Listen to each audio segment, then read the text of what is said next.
How and why did you decide to write an anti-Islamic book? How was your life in regards to faith? What did you believe in? What was your heaviest and most regretful expression that you used for Islam? What was the reaction of the people around you when you became Muslim? I thought to myself, Islam is a lie. Islam is a danger. I got over 2,000 death threats. And in the end, I decided to write an anti-Islam book. God, give me a sign so that I 100% sure know this is the way. I couldn't sleep for it for 2 days. I couldn't accept it. It was so strange. Assalamu alaikum, Brother Joram van Klaveren. Thank you for accepting our invitation, and we are happy to have you with us. I want to first ask you, who is Joram? Walaikum salam, Ahmed. Thank you very much for the invitation. It's a great honor for me to be here. Joram van Klaveren was born on January 23 in 1979 in Amsterdam, in a pretty regular family, father, mother, brother, another brother, younger, a sister, a cat. In Amsterdam, I was born and raised there.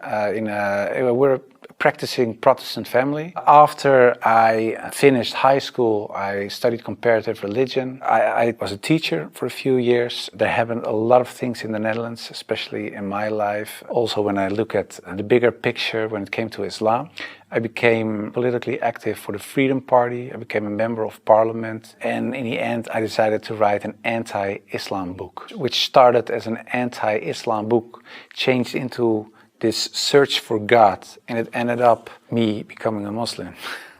How was your life in regards to faith? What did you believe in? Before I was a Muslim, I was a Protestant Christian from the Reformed Church. We read from the Bible, we all got biblical names, we were all baptized, we went to church, etc., etc. So we're pretty Christian in that way, in that sense. Of course, I believed that there is a creator, I believed in heaven, hell, I believed in angels, revelations, and of course what separates the Christians from the Muslims is that I believe that Jesus Christ was the Son of God. Yeah, in a more philosophical way, I believed he was God himself, of course. I believed in the resurrection and crucifixion of Christ, of course. And I believed in the atonement. But because the Trinity is a very complex concept, whether you believe it or not, it's still very complex. Because if there is a God in the Bible, it says God is eternal. But if you are eternal and you die, you cannot be eternal, immortal at the same time. So there was something when I was a little older, 16, 17, I started questioning things like that. It's not very logical. I talked to many priests, preachers, even rabbis, and the answers I got weren't very satisfying. That made it for me kind of complex, and in the end I had some doubts about stuff like this, but I said, well, I set it aside and I thought, okay, I just believe it, and perhaps I'm not smart enough to get the whole picture. And I still believed in God. I still believed that Jesus was a very important person. I believed he was the Son of God, but how it exactly was, I left it for what it was. How and why did you decide to write an anti-Islamic book? After high school, I went to university and I did comparative religion. And the remarkable thing, I think, was that the first day of me going to college was September 11, 2001. Already thought, okay, these Muslim guys are kind of crazy and this religion isn't the truth. Then a few years later was this guy in the Netherlands called Theo van Gogh. He was a famous filmmaker and he was killed in the street. He was shot and they tried to slit his throat and they put a knife in his stomach with a letter on it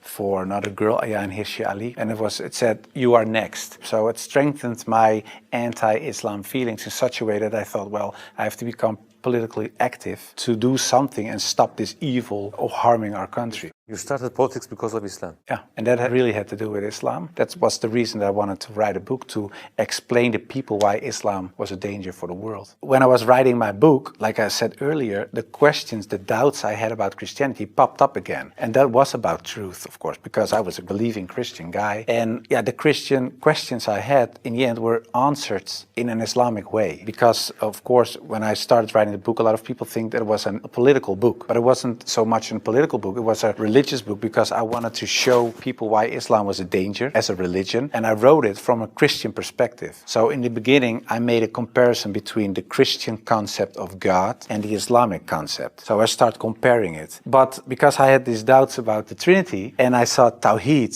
the oneness of God in Islam, I thought, yeah, it sounds a little bit more logical. And then I thought to myself, well, I reread the Bible to refresh myself, to see, okay, why isn't the concept of Islam, the Tawheed concept, is isn't the Christian concept. But when I was reading the Old Testament and I saw what the Old Testament prophets said, it was one God, one God, one God. And then I thought, okay, I'll look only at the words of Jesus Christ in the New Testament. And then there's this story in the New Testament where a guy comes to Jesus and he asks him, what is the most important thing in life? How can I gain paradise? And he says there are two things. He says, hear, O Israel, hear, your God is one. Treat your neighbor as you want to be treated yourself. So I thought, well, even Jesus Christ says, hear, O Israel, your God is one. So I thought, well, this whole Muslim concept of God sounds more logical, and it's the same concept that I find in the Old and the New Testament. And I know Christianity as a religion teaches something else, but it isn't the concept of God that I find in the Bible. So after weeks and weeks of study,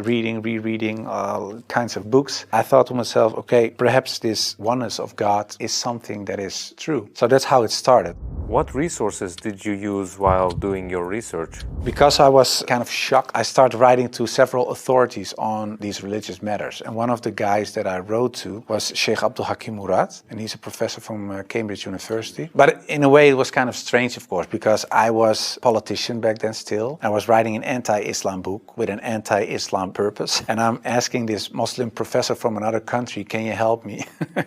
So I told him, I'm writing a book. I have a lot of questions. So I was very plain why I thought, why is Islam promoting terrorism? Why is anti-woman? Why is anti-Christian? Anti-whatever. After, I think, 6 weeks, he sent me a very extensive email. And he started explaining, directly answered a lot of my questions. But he also told me, you have to read this article, read this book, read that book, ask this person. And so he was very extensive in his way of explaining. But in the end, after I read all these books and articles and made a comparison between prophets from the Old Testament with Muhammad, peace and blessings be upon him, I had no arguments anymore to say they are prophets and he is not. And I thought to myself, well, if I accept Moses on these grounds and I cannot accept the prophet, then there is something else. So I thought, why don't I think he is a prophet? And I thought, oh, perhaps because he had many wives. But then again, when you look at Solomon or you look at King David, Abraham, there are a lot of people in the Old Testament that had more wives. And when you look at even outside of the religious books, culturally in Europe, in Africa, Asia, everywhere, there were men with several wives for several reasons. So I thought to myself, well, that cannot be a reason either. So one by one, all these reasons fell. And then in the end, I thought, well, I have to say all of them are not prophets. But I didn't believe that because I thought, well, the things they did, they said, the miracles that happened, etc., they were confirmed in what they said and what they did. So they are. And then I said, well, then I have to accept that Prophet Muhammad perhaps is a prophet too. So I was doubting it. So first I thought, well, it's the most evil person I know because of the history. Then I said, well, perhaps it's not that evil, but he's not a prophet. And in the end, I started doubting, perhaps he is a prophet. Yeah, that took, of course, me reading a lot of books again. And the one thing that I think was very wise of Abdul Hakim Murad to say was, he said, well, the books you read about with the anti-Islam arguments are written by non-Muslims. He said, if you want to know more about Christianity, you don't read books from atheists. You start reading the books from the Christians. Why do they believe this? What are the arguments? So that you have to do the same with Islam. So start reading Islamic books from Islamic teachers, from Islamic scholars, etc. And then you can see, if you compare the books on the same topic of people who are Muslim and wrote those books and non-Muslim, you can see where they took the wrong turn, where they translated words in the wrong way, sometimes perhaps even not on purpose, but just because they didn't know, where things are added, where things left out of it. So, and in the end, you see there's this other religion almost created because of all these things. And that's what I did. And that's what I also did with the life of the Prophet, because I read a book from Martin Links, The Life of the Prophet, based on the earliest source of Muhammad. And it was written, of course, by a convert. And his way of reasoning, his way of telling, his way of writing appealed to me because it's culturally the same thing. How do I approach a certain topic, etc. And it was the first time that I saw him not so much as a warlord, because that's the picture I had in my mind, but I saw him as a father, and I saw him as a friend and a teacher, and so much more. And so, yeah, I saw the person and his character, and I said, well, I can say a lot, but I cannot say that this is not a good man. So his character persuaded me to read more and to want to know more. What surprised you the most while doing your research? The story about Hind, there was something that, like a switch, like I had to change. And it was because I thought Hind, she was the wife of one of the enemies, Abu Sufyan. And in a way, they gave money to kill Hamza, the favorite uncle of the Prophet. And that was what happened on the battlefield. He got killed. They even paraded with his ears and cut off his nose and horrible stuff. So the Prophet was deeply sad, of course, of what happened. And years later, he became powerful. He came in power in Mecca. And then there was Hind. And I was reading this book and I thought, okay, now she gets crucified or her head gets cut off or something like that. But he said, well, I cannot look at her right now, but everybody is forgiven. And if you want to stay here and live among the Muslims, it's possible. If you don't want that, you can go. But bloodshedding is over now. And I thought to myself that she was forgiven. If you can forgive someone who kills a relative, especially a favorite uncle of you, even starts parading with parts of his body to show other people that she humiliates you and whatever you stand for, that means you have such a great character. It's very special. It's something you don't see. And that's what he did. So I thought to myself, well, it was a really special guy. And when I thought that, I thought, well, I have these arguments for him being a prophet. I see his character. I see the way he treated other people. I see how he treated his enemies. I think he is a prophet. But then I thought to myself, whoa, that's horrible. Because I already accepted this oneness of God. And now I say he is a prophet. If I say there is only one God and Muhammad is his prophet, that's almost Shahada. So I thought to myself, okay, let's close the books. Stop. This is going in the wrong direction. And of course, I wasn't that anti-Islam anymore because of what I read, what I saw, and what I experienced. What I tell you now, it sounds a little like a fairy tale, but it really happened. In the end, there were all these books at the table. And when I had this feeling of, yeah, okay, this is Shahada in a way, I thought, well, I put all the books away and I put the books on the highest shelf. But there were so many books that a lot of books fell off the shelf. And one of the books that fell off the shelf was the Quran. And when I picked it up, my hand was on a page with Surah 22, Ayat 46. And it says, it's not the eyes that are blind, but the hearts.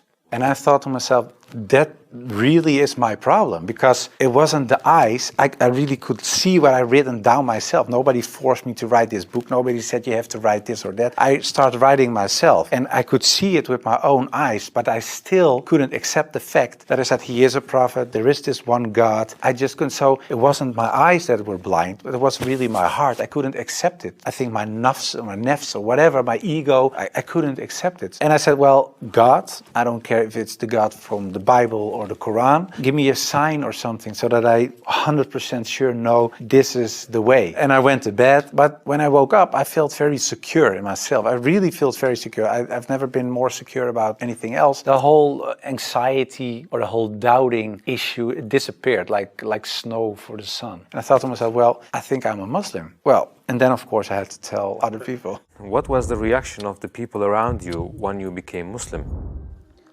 Assalamu alaikum, brothers and sisters. We saw that 80% of our audience, including this video, are not subscribed to our channel. As you know, we are a non-profit organization and advertisements are disabled on our videos. So the only reason we are asking for this is to spread the truth. It may seem like a small act, but inshallah, it may be a means of guidance for many people. Now let's click the subscribe button and let's together walk towards eternity. What was the reaction of the people around you when you became Muslim? Most of them were very negative, of course. For a lot of people, especially some uncles and aunts, it was kind of a shock. They heard it when it was on the news. I told my mother and my mother started crying. And my wife was pretty open. Yeah, she was very cool about it. She said, well, if Islam is what you really believe and that's in your heart, who am I? And yeah, some people from my old work were really aggressive. I got over 2,000 death threats from people who used to support me, of course. People who voted for me. People said the most horrible things. We will rape your wife, shoot you, we know where your children go to school, stuff like that. And most of them, of course, is nonsense because they're crazy people writing things on their computer. So it was kind of a hectic time. And I had to tell my work, of course, and it was this Christian organization. So to say that the leader of the pack, he said, I can't believe it. And he said, well, I noticed this change when you talked about certain topics on radio. You were kind of a little more mild, not not so harsh anymore, but you becoming a Muslim? And after I said, yeah, I became Muslim, he said, I couldn't sleep for it for 2 days. I couldn't accept it. It was so strange. But the hardest part for me was telling my grandfather, because my grandfather was dying and he was 93, 94 years old and he was on his deathbed at home. I had to tell him, and my mother told me, yeah, you have to tell your grandfather. It was her father. So I said, well, then you have to come with me. It's got like a shield. And I just said, well, grandfather, I became a Muslim. And then he closed his eyes. And I thought he stopped breathing because, yeah, he was so old. And he really stopped breathing for a while. And then he started breathing again and he looked at me and he said, well, at least you didn't become a Catholic. So it was very funny. The last thing, and my old boss from the radio, he said, well, but how do we know that you're not becoming Hindu one day or something else? And I told him, well, I never chose a religion one time. And it was when I became a Muslim. Before that, I didn't choose my religion. I was born in a Christian family. I was raised in a Christian way. And I'm very grateful for all the good things that it brought me. But it was not my decision. And the only time I made a decision was me becoming a Muslim. And it was the most, like I said, I think the most important decision I made. And it was the most rational decision I made. I never took years and years to decide one thing, only becoming a Muslim. How did you feel when you made your first salah? It's, of course, a beautiful moment, but very strange as well. Because as a Christian, you're not used to pray like that. You pray with your hands together and perhaps on your knees in front of your bed or something. But I think it's very beautiful that you really prostrate. So you really bow down in the deepest way for your Lord. So that's a very humbling, beautiful thing, I think. And that, yeah, it made me feel very happy. What were the 3 biggest challenges you faced when you converted to Islam? Well, becoming a Muslim, of course, was a big challenge because I had to tell the world and family, and that was a big challenge. The part of thinking that it would be very hard to become a Muslim because, especially as a Protestant Christian, there aren't so many things you have to do in a religious sense. As a Muslim, in terms of practice, so it is required to pray 5 times a day. It's required to eat in a certain way. It is required to think in a certain way. You have to be the best in a way every moment because of your relation with your Creator and because of the fact that you have to pray 5 times a day. It's a constant reminder in a way of the Creator. So that makes you much more aware of the fact that you have a Lord than as a Christian. That's how I experienced it. And I thought to myself, whoa, 5 times a day praying, I cannot do this, I cannot do that, I have to do. So that made it hard in the head. But after I became Muslim, it wasn't hard at all. Are you raising your kids as Muslims? Well, you try, of course. I don't know, when you're really raised as a Muslim, I think it's a very difficult job, especially in these times. Of course, when I married, I wasn't a Muslim. You promise in a way that you raise your children as Christians. So after I became Muslim, I'm not raising my children as Christians, of course. If the kids have questions about Christianity, they ask my wife, they get Christian answers. And if they come to me, they get Islamic answers. But most of the time, they ask your father. And my wife cooks halal for everybody, so that's very sweet. She says, well, I'm not going to cook 5 meals, so everybody eats the same. You want halal, everybody eats halal. So in a way, it's like an organic process. What was your heaviest and most regretful expression that you used for Islam? I think Islam is a lie, because that's something I used to say. Islam is a lie, the Quran is poison. But when I said Islam is a lie, that's the whole religion and everything that comes with it. So that's like the highest level of jahiliyyah in a way.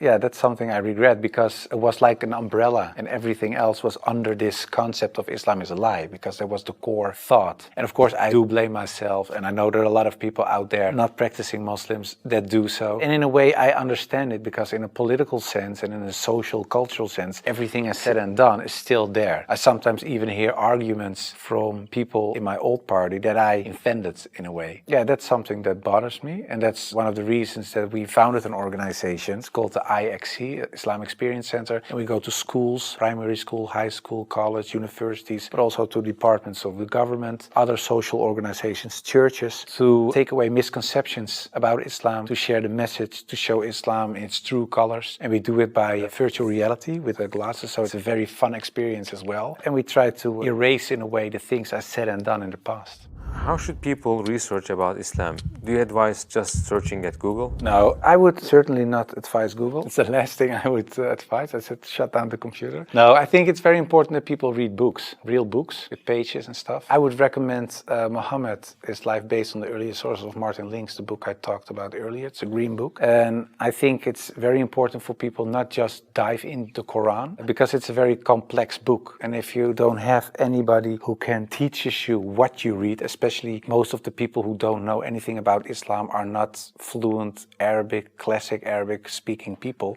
So you will read an interpretation of the Quran or a translation, and most of the time that's not the real deal, of course. So I would advise people just to study the Sirat, study the character and the life of the Prophet, because that's what the tradition teaches us as well. His life was the Quran. He was the living Quran in a way. Just study his Sunnah, and I think that is the best way of discovering Islam.